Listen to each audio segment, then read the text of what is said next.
We are at this location because this was somewhere around here was the place called Aluna Studios. And this was our first rehearsal room back in 94, 95, when we found somebody who can help us with actually bringing us into the scene slowly in Amsterdam and bring us to the rehearsal spaces and borrowing us equipment and stuff.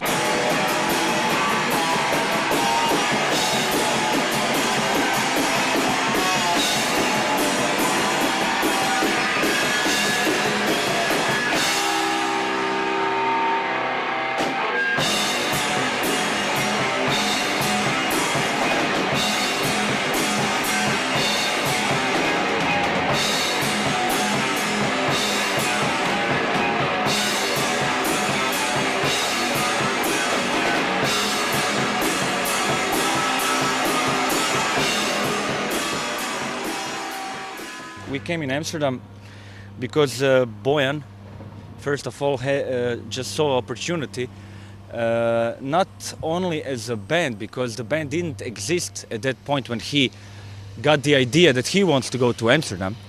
So he basically just asked me and Nicola, and he thought he could make a better life for himself, first of all probably, and then for us. You know, so that was not with the band. Band became later, just when they already not booked the tickets because we were hitchhiking until here, but when they already, were going, basically, then the band started to be alive 3 days before or something. So it was obvious after that shit, man, I mean, this happened, this rehearsal, Gone Bold suddenly came to life, and it was obvious that, or I'm gonna, if I really like this, I'm gonna go with them, or I'm just gonna, stay and do whatever I was doing.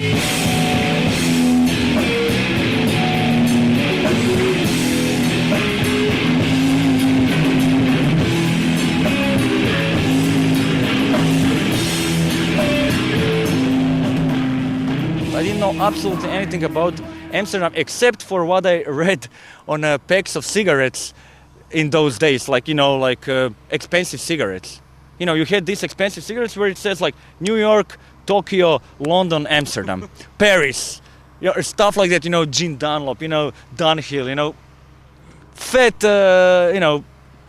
expensive cigarettes. So anyway, that's what I knew from Amsterdam. Music scene, nothing. I didn't know absolutely anything about that. So I came only because of the band. Just because there was this rehearsal, this was what I wanted, whoa. And they're going, so fuck, I mean, I have to go,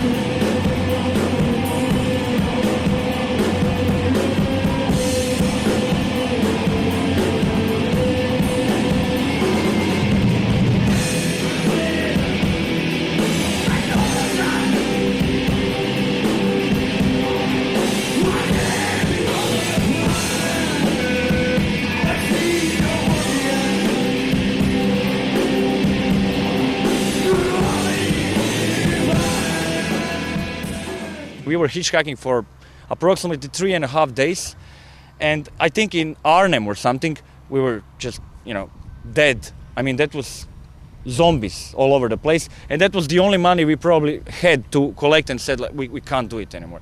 So we just jumped in the train in Arnhem or something, almost slept over when it came to Amsterdam, came out, completely fucked up, and here we are, man, the day after the Queen's Day.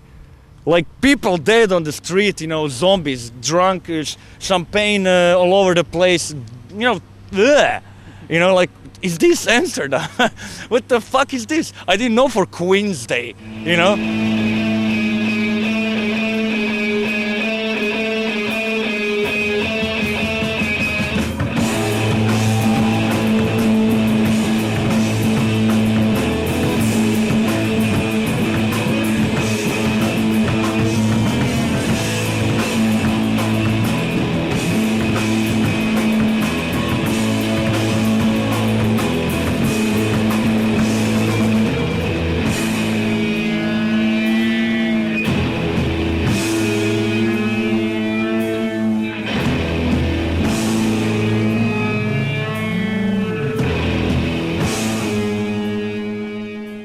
ended up here, somewhere here, where there was somewhere around here, main entrance from Poldrevech squat. This is Poldrevech Street. There was a big squat here, existed for a while, with an enormous a lot of people inside, with all kind of nationalities. It was pretty dark, let me tell you. Here, somewhere around here, was a roof from Poldrevech, where we, on the summer days, came out on the roof, and there was a huge light pole, you know, like really big pole, you know, with the light. And we were hanging there, basically, you know, dreaming about stuff. And the best thing of all is that there was a window where you could see the studio of Aluna. So, I mean, it was like complete, craziness, living there in this squad, dreaming about becoming something here, coming here as a band, and then, you know, seeing every morning this huge studio and musicians playing and blah, blah. And then, of course, we start to dream, Jesus, I mean, amazing, one day we are here, you know. And then suddenly we started to go, you know, mingle in the scene. That's how we met Freek Musbach, who really helped us and just basically, without hearing Gone Bold, who are we and what are we planning to do here, he just really helped us in the way like, okay guys, no problem, hey, I have a rehearsal room, instruments, you want to practice, just come there, you know. And he brought us to his rehearsal room, gave us instruments, and we started to rehearse. I mean, it's amazing, you know. So, that's this connection with Aluna Studios on that side and Poldrevech Squat on this side, and being together with the roof, you know.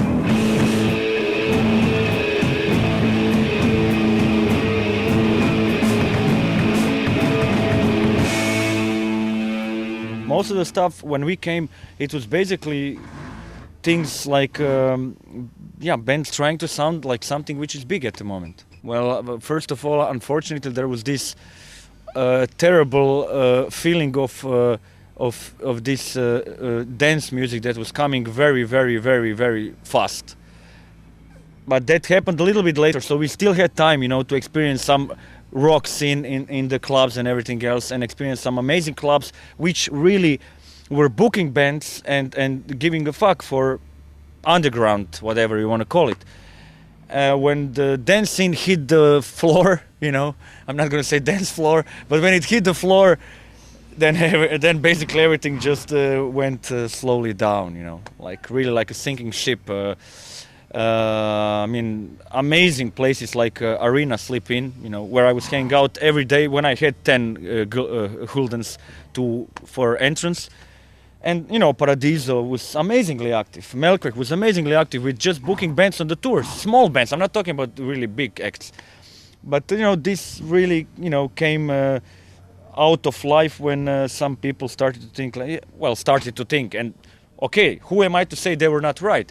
But suddenly like, hey, why the fuck are we going to book some bands, try to get some money on beers, not a lot of people are anyway coming, let's make some huge dance parties and earn billiards.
I was very, very active in Croatia also with a lot of working with a lot of different people, projects and bands and even styles of music.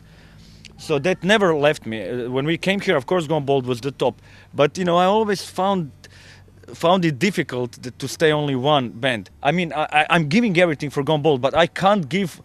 It's impossible that we can play everything that is in my head. So then I started to do the same thing I was doing basically in Zagreb. Just finding very interesting people to play with, even exploring some other angles of the music that I like and playing a bit different, and just making projects and bands, and that was always like amazingly interesting for me, and not only interesting, that was way of my life, to make my day completely full with rehearsals.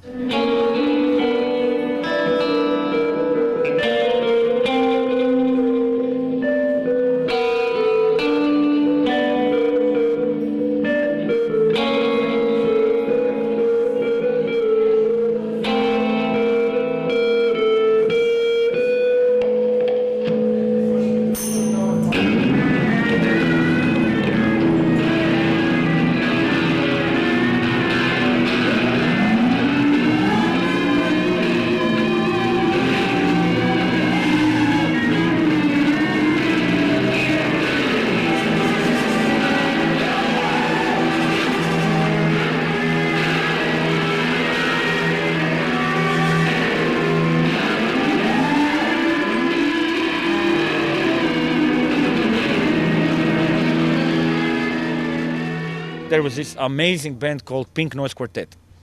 That was Andrea, me, Beats, and Kafka. And it was, without our planning, it was one of the most original things I ever did. It was a band with 2 guitars, freaky guitars, saxophone, trumpet, some toys, not really electronica to be honest, and vocals, of course, angel-like vocals, and that was it. No bass, no drums, and the construction of the songs, compositions were so strong and so big and deep that there was really no need anymore to even think about searching. He and his sister Andrea, they asked me if I want to join them to form a new band. A few months later, we invited another friend of us, Beats. Who came and he said, okay, it's not too bad, we can make new band, and then we formed the Pink Noise Quartet. I played with some bands in Croatia before I came here, and he also liked some of them, and he was thinking maybe it's a good idea to ask me to come to play.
So it was just amazing the people that I met here. I mean, Jesus Christ, Beats, legendary.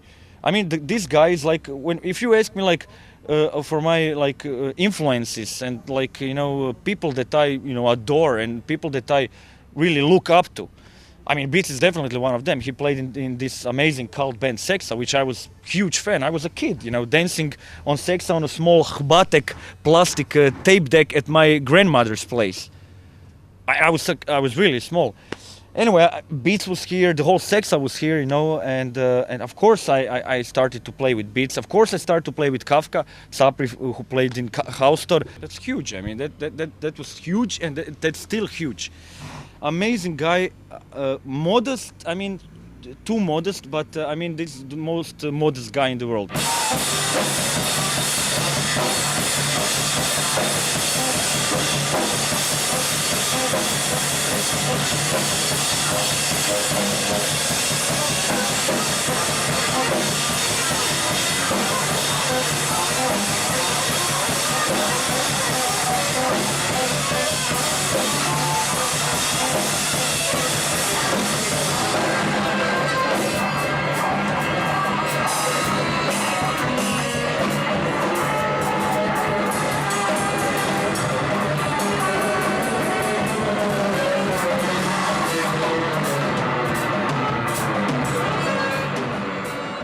He has much more control than before, and now he listens other musicians, what's really important. And when Anna started to play sax for me, then he goes down, and sometimes we play something really good, but sometimes happens nothing special. I mean, it's always risky. Mogen je kleren scheuren en verslijten, maar mogen jezelf leven in goede gezondheid en al je wensen vervuld zien.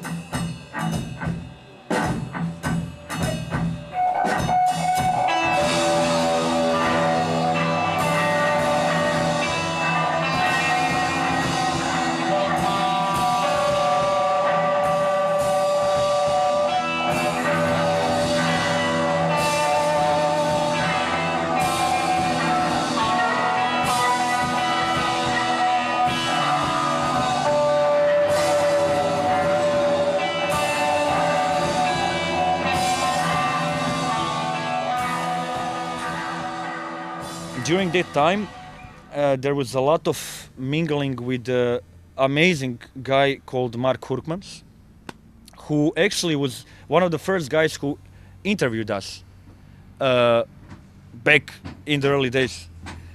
That's it. That was love on the first sight. And then, of course, there was a lot of projects, a lot of adventures, you know, and everything. We tried everything. We tried to do whatever we possibly can because we were fitting so well. Anyway, one of the most important things we did together with Mark and me was Blisters. That was also with Daniel, really. And that was amazing. Noise rock band with some new wave influences. I don't know, really freaky stuff. 2 guitars, drums.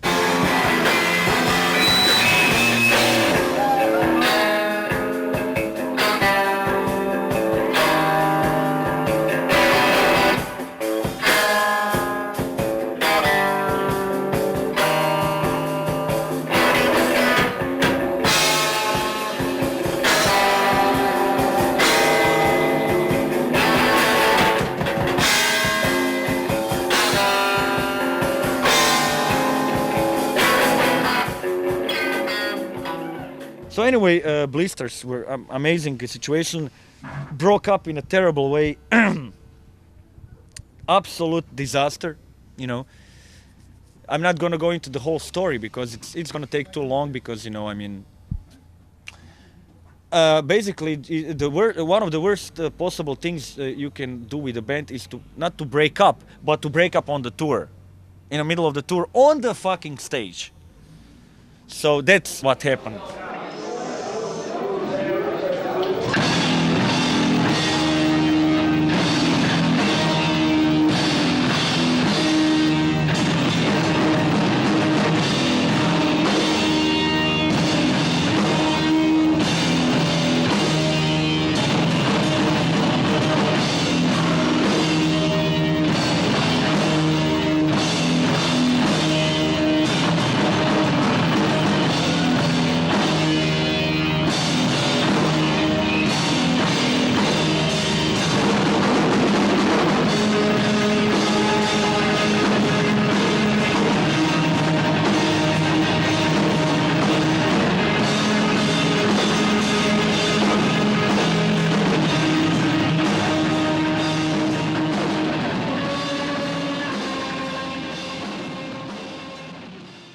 Well, we're here to show one very nice element of being in a band, especially when you're in an underground band like Gone Bold. That is that you get to play in the most crazy places city has to offer, and which basically means a lot of squats. Of course, Gone Bold originated in squats, and not saying that we're like a squatter scene band or whatever, but we always were we were booked often in squat parties, and we always really liked that because, for instance, over there you have Pakhuis Afrika.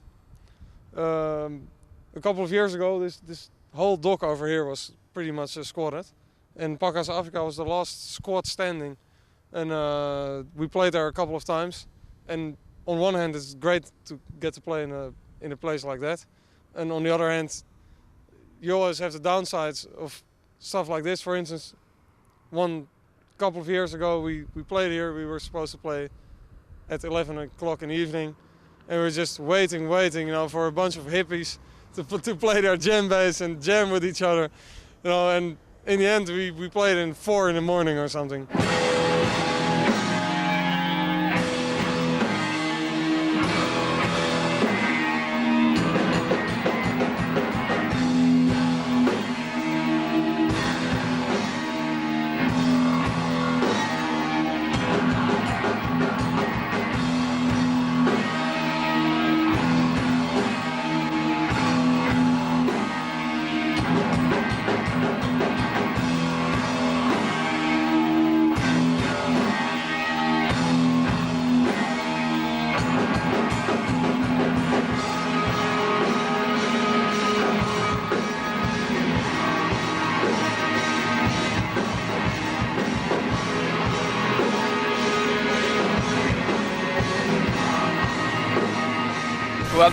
Well, the first time in Aku when we saw them, they were really fucking loud. Really like, I don't know. Over the course of the years, I've noticed that Ivica always cranks up his amplifier all the way up. And if you're playing in a big space, then it's okay. But Aku is really small, squat place, and the sound guy was just pushing everything up to his level. It was so loud, and there was not so many people there. Like usually in squat places.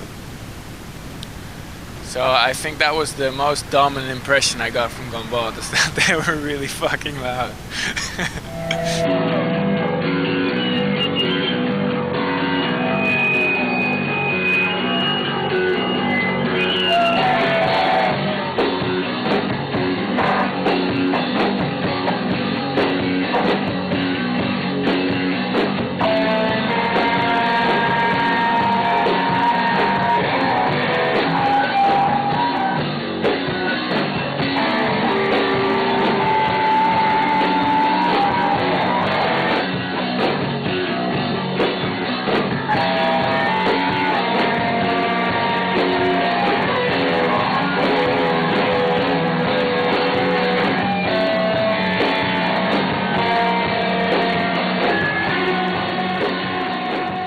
We also played one time on a boat on this island over there. We played there on a huge festival for Queen's Day, and we were playing on a boat over there, and which was run by two probably very nice people, but who didn't really usually organize anything.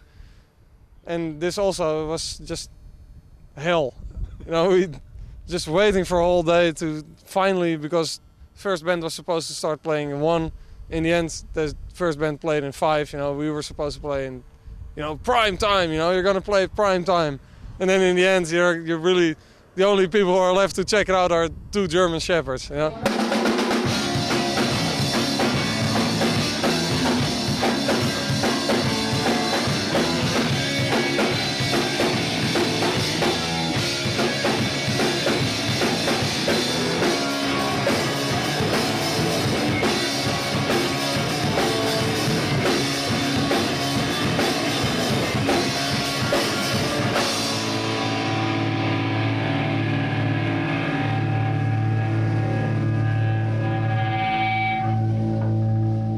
The 2 cities where we're most known, without a doubt, are Amsterdam and Zagreb. So when we do a tour, we always have one gig in Zagreb, which is always great because we are known there. You know, usually when you're on a tour, you're playing in places where you've never been before, preferably, so you're not well known before. And in Zagreb, we always get at least 200 people showing up, even if it's a weekday. And it's always great when you're on a tour and you had 4 days in really small clubs, and then suddenly you come in Zagreb and you have a gig in a full club.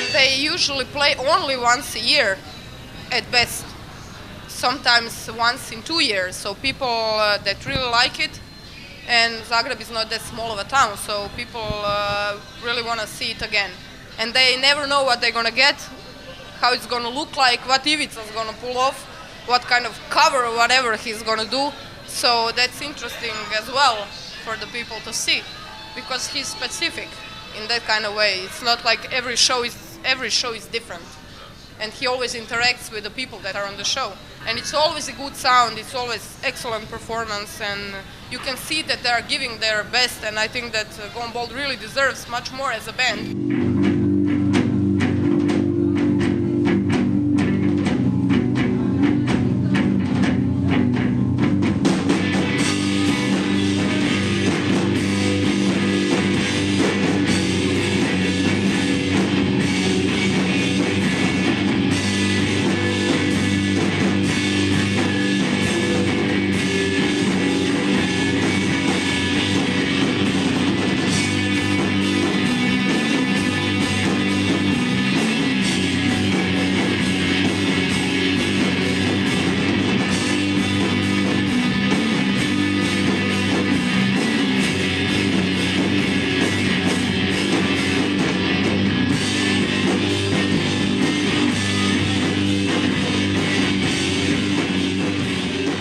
That's the highest kick I probably ever got in Gone Bold, playing in Zagreb. That's amazing. It's just amazing. Not only because I'm from Zagreb, I mean, there is something to do with that probably in the way like all these people I know and stuff, but this feeling of proper treatment for a band that really should get all the fucking treatment that we get on this kind of specific concerts, like playing in Zagreb. I mean, 200, 300 people, full cell, respect, people knowing the songs. I'm not talking about, people cheering and, putting the lighters and singing songs with us. I'm talking about this respect that we deserve as a band, not only about 13 years, but the quality of what Gone Bold is. We are a very good quality band. We just have quality, and that's it.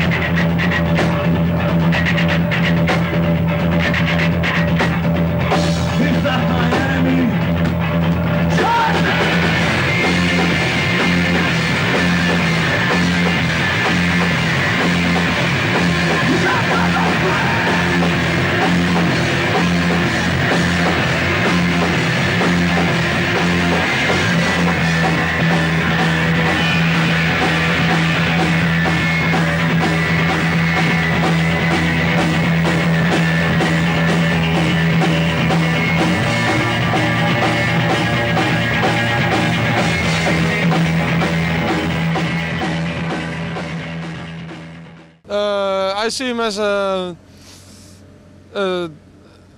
barbed wire, but like a metal wire. He's like a metal wire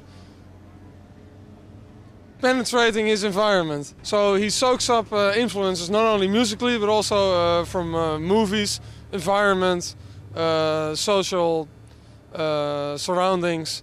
So its sensitivity and creativity are, in my opinion, the two most typical things about Ivica.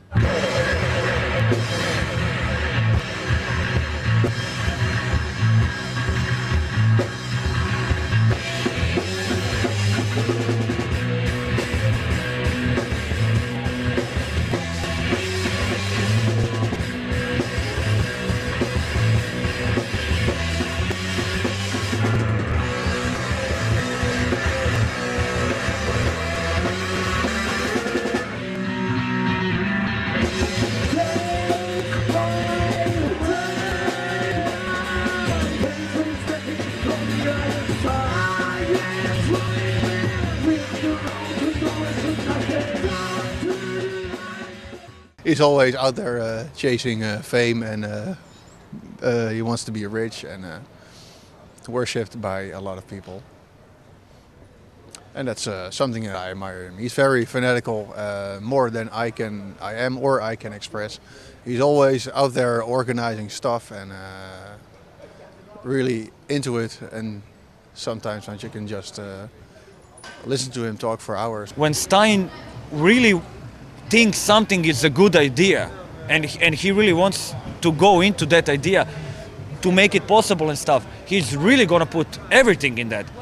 If it's in a halfway, if he doesn't really think that's not such a good idea, it's beautifully, it's actually so simple. He's gonna put the halfway, half, not work, half interest in that. If he doesn't think at all that this is a good idea, he's just gonna say it plainly and simply, exactly as Jeroen. I mean, Jeroen is more quiet, but Stein is, he's gonna really answer,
He's one of those persons I would call pretty boy Floyd. We have this expression, like in a close personal relationship with some of my friends, not Dutch friends, but English friends or Croatian friends. How we call nice guys. We call them pretty boy Floyd. Well, he's looking good, man. If I would be a chick, I would go for Stein probably.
He's great until the moment he comes to me when I'm sleeping and puts the phone on my ear, not a ringing phone, but like a ringtone from a phone, a dying horse or something. I don't know what he has on his mobile phone, and then that's really annoying.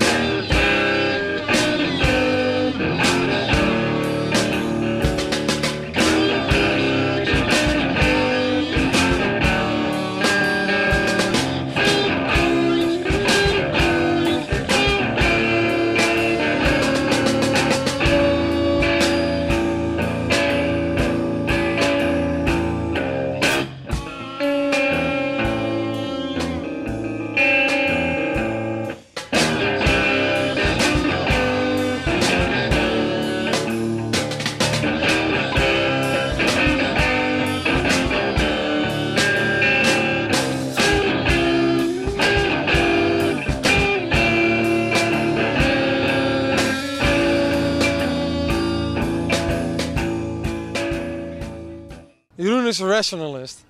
He has a rational way of living and a rational way of drumming, and which makes his drumming very well thought. He's a drummer who knows what he's doing, and he does what he's doing. He does it to perfection for as far as he gets it there. And he's verbally very talented, which makes him probably a very good beatboxer. You know, he can verbally think of the drum part he's gonna play and then play it because he's a rational drummer.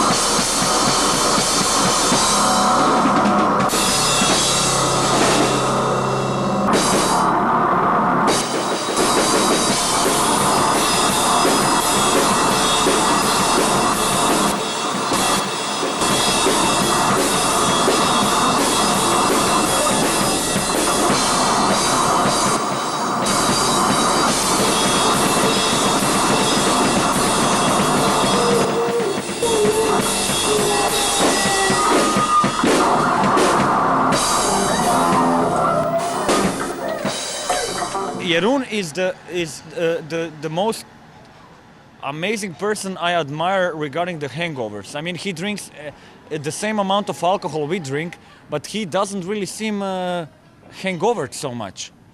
So that goes for the when or the day after in front of the club or on the stage, on the sound check, whatever. He just doesn't, hangovers doesn't seem to get to him, you know.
Divko, Yes. can you please show us Bob? Baba. I'm gonna go with you. Baba. Tell me about Baba and show us Baba. Balba's this Johnson's son. Baba was a Rolling Stone. When I was last year here in May, I went to Gombol rehearsal, and Pookie, Baba, he's always quiet and he doesn't say that many things. And yeah, he was beating his snare and he was singing Pookie, Pookie, Pookie, Pookie, Pookie, and yeah, it always stick to me immediately because yeah, the kind of character he's Pookie. So that's it from now on. Pookie for me, Baba. We're gonna play Animals vs. Hunters, and I hope you're gonna join us in not singing this song with us. We wouldn't like that. That's really disgusting. We would like you to be fucking animals, and we will be hunters. Yeah? Speak Dutch or die. Animals vs. Hunters.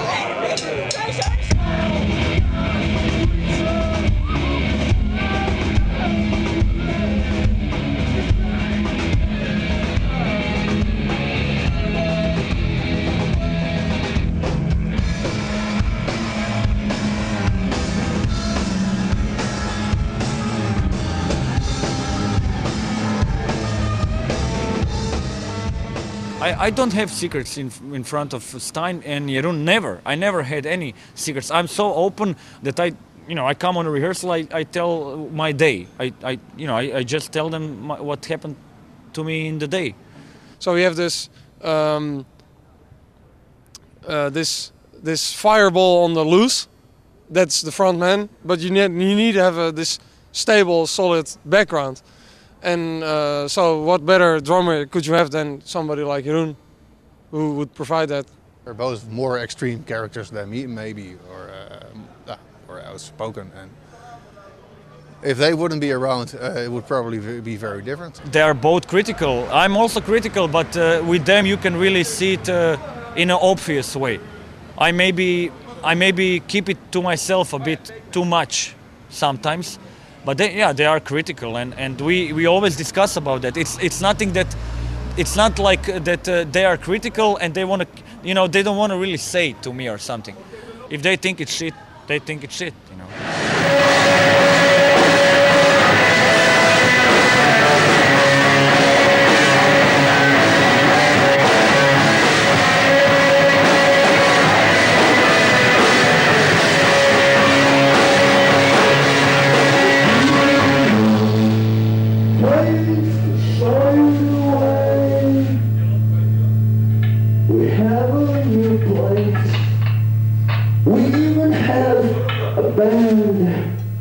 I think this is the best lineup. So if I think this is the best lineup, of course I'm gonna go with that, with the point of that I don't like some critics and that I don't like the point of not playing some songs or whatever.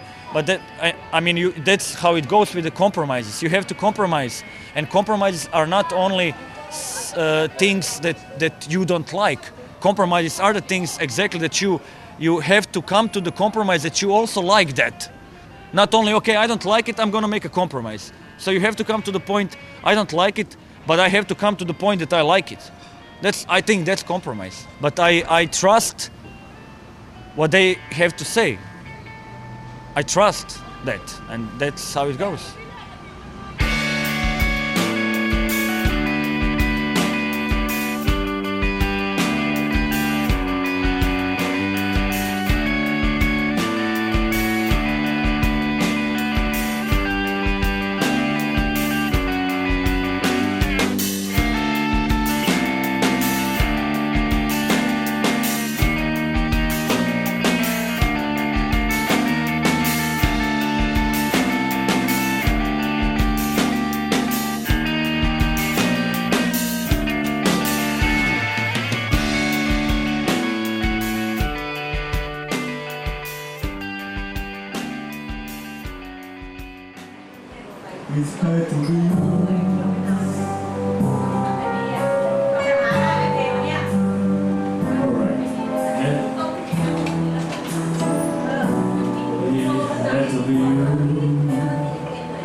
We have to